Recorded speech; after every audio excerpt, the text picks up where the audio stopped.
दुनिया की सबसे पुरानी ज्ञात प्रजातियों में से एक है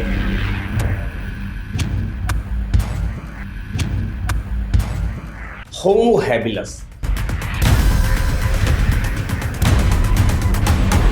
जो पूर्वी अफ्रीका मुख्य रूप से तंजानिया और केन्या के क्षेत्र में रहती थी। ये लोग मात्र 3.5 फीट के होते थे। होमो हैबिलस का दिमाग 500 से 700 सीसी का होता था, जबकि हम वर्तमान इंसान का दिमाग 1350 सीसी से अधिक का होता है। मतलब सोचने और समझने की कैपेबिलिटी जो है उन लोगों से हमारी दोगुनी है। ये लोग मात्र 12 साल तक ही जीवित रहते थे। ऐसी क्या परिस्थिति थी, ये एक बड़ा सवाल है। और सबसे बड़ा सवाल ये है कि इनके बारे में हम लोगों को पता कैसे चला। 1960 का दौर था। लुइस लीकी और मैरी लीकी का परिवार मानव के पुराने पूर्वजों की खोज में सालों से अफ्रीका में घूम रहा था। आखिर वो दिन आ ही गया। 4 नवंबर 1960 की सुबह मैरी लीकी और उसका बेटा जोनाथन, जो सिर्फ उस समय 8 से 10 साल का था, तंजानिया की खाड़ी में घूम रहे थे। जोनाथन को अचानक कुछ चमकदार चीजें दिखी जो जमीन में दबी हुई हड्डियां थी। इन हड्डियों को OH7 नाम से जाना गया। यह था जबड़ा, जो मुंह का निचला हिस्सा होता है। इसके साथ ही उसमें लगे हुए दांत, कुछ दूर पे अंगुलियां, उन लोगों की कलाई और हथेली के कुछ टुकड़े इन्हें मिले।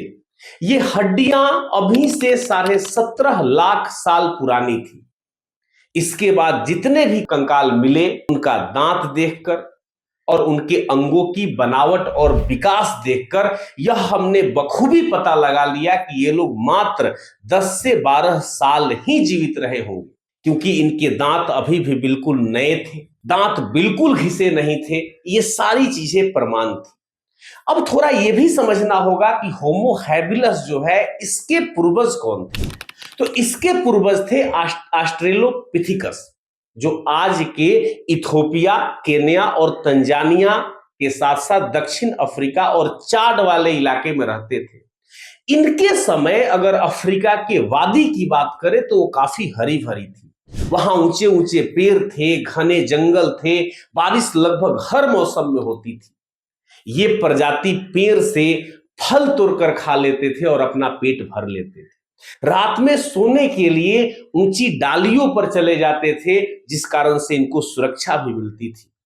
कुछ लोग इसी कारण से इनको बंदर का दूसरा रूप कहते थे। इनका जीवन होमो हैबिलस से तुलना करें तो बहुत सरल था, लेकिन लगभग 7 से 4 मिलियन साल पहले अफ्रीका में जलवायु परिवर्तन होना शुरू हो गया और इसके कारण कार्बन डाइऑक्साइड के स्तर की कमी आई, जिसके कारण बारिश भी कम होनी शुरू हुई और धीरे धीरे घने जंगल अब घास के मैदान, सवाना में बदलने शुरू हो गए।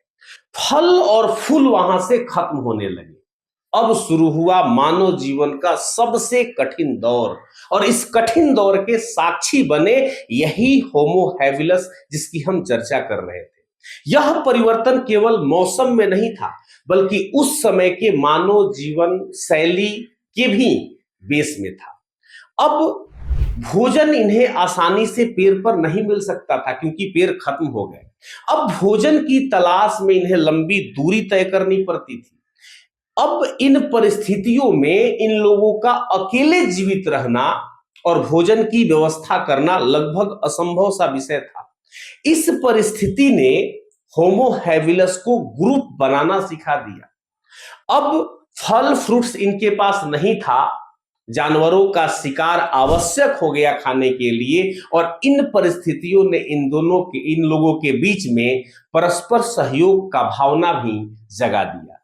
खुले इलाकों में शिकार और नई चीजों की जरूरत ने दिमाग का भी विकास किया, और होमो हैबिलस ने इस दिमाग का यूज करके औजार बनाना भी सीख लिया। मतलब हमारे पृथ्वी पर औजार बनाने वाली सबसे पहली प्रजाति होमो हैबिलस थी। ऑस्ट्रेलोपिथिकस के समय में पेड़ पर रहना होता था बंदर की तरह, जो काफी आसान था। लेकिन अब भोजन की तलाश में होमो हैबिलस को दूर दूर जाना होता था, इसलिए दो पैरों पर चलना भी आवश्यक था। यह बदलाव मानव जैसा बनने का पहला कदम था, क्योंकि यहां से मानव दो कदमों पर चलना शुरू किया। लेकिन खतरा बहुत अधिक था, क्योंकि इनके पास अब छिपने के लिए कोई भी स्थान नहीं था। शिकारी जानवर जिसमें शेर और तेंदुआ आते हैं, आसानी से इन्हें निशाना बना सकते थे, क्योंकि जंगल अब थे नहीं, घास का केवल मैदान बचा हुआ था। अब बात करते हैं इनके आगे आने वाली प्रजाति की, होमो इरेक्टस की। होमो हैबिलस का ही अपग्रेड वर्जन आप इसे मान सकते हैं। ये होमो हैबिलस से ही निकले थे, लेकिन इनसे ज्यादा एडवांस थे। इनकी कुछ खासियत थी, इसको थोड़ा सा समझ लेते हैं। जो होमो इरेक्टस इसके बाद आए, उनका औसत कद होमो हैबिलस से लगभग 1.5 या 2 गुना होता था। मतलब 5.5 से 6 फीट के होते थे। महिलाएं भी 5 या 5.5 फीट की होती थी। इनके जब जीवाश्म का हम अध्ययन करते हैं तो इससे पता चलता है यह पूरी तरह से आधुनिक इंसानों जैसे थे। दूसरा जो इनके साथ सबसे महत्वपूर्ण बात था, इनके मस्तिष्क का आकार 850 से 1100 सीसी का था, जो इनसे लगभग 1.5 गुना था। दिमाग का मुख्य हिस्सा, जिसे हम सेरिब्रम कहते हैं, यानी कि सोचने वाला भाग, होमो इरेक्टस से काफी बड़ा हो गया था। यह हिस्सा मुश्किल काम को सोचने, आगे की प्लानिंग करने और चीजों को याद रखने में बहुत काम करता था। तीसरी इनकी सबसे बड़ी खासियत थी, लगभग 10 से 12 लाख साल पहले होमो इरेक्टस ने आग को काबू करने का तरीका सीख लिया। ये लकड़ी जलाकर मांस पका लेते थे, खुद को आग के माध्यम से ठंडा से बचा लेते थे और खतरनाक जानवरों को भी, पशुओं को भी इस आग से भगा लेते थे। मतलब जीवन आसान बनाना इन्होंने शुरू कर दिया था। दक्षिण अफ्रीका का एक स्थान बंडरवर्क केव जैसे जगहों से राख के काफी प्रमाण मिले हैं, जो इसका बड़ा सबूत है कि ये लोग अच्छे तरीके से आग का उपयोग करना सीख लिए थे। होमो इरेक्टस ऐसे प्रजाति थे जो अफ्रीका से भोजन की तलाश में रेड सी, जिसे हम लाल सागर कहते हैं, अफ्रीका और अरब सागर के बीच में पड़ता है रेड सी, इसके किनारे किनारे आगे बढ़े। फिर सिनाई प्रायद्वीप रेतीला इलाका है जो मिस्र और इजराइल को जोड़ता है, इसके रास्ते वो आगे बढ़े।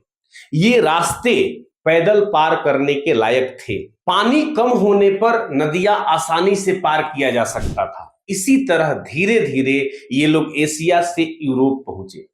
अगर ये पूरी कहानी यहां तक आपको समझ में आ गई हो तो आप मुझे जरूर कमेंट करके बताइएगा। हम इसके आगे की कहानी बताएंगे कि मानव का विकास कैसे हुआ और हम यहां तक कैसे पहुंचे, हमारे आने वाली प्रजातियां कौन कौन सी थी इनके बाद, इसकी चर्चा हम लोग नेक्स्ट वीडियो में करेंगे।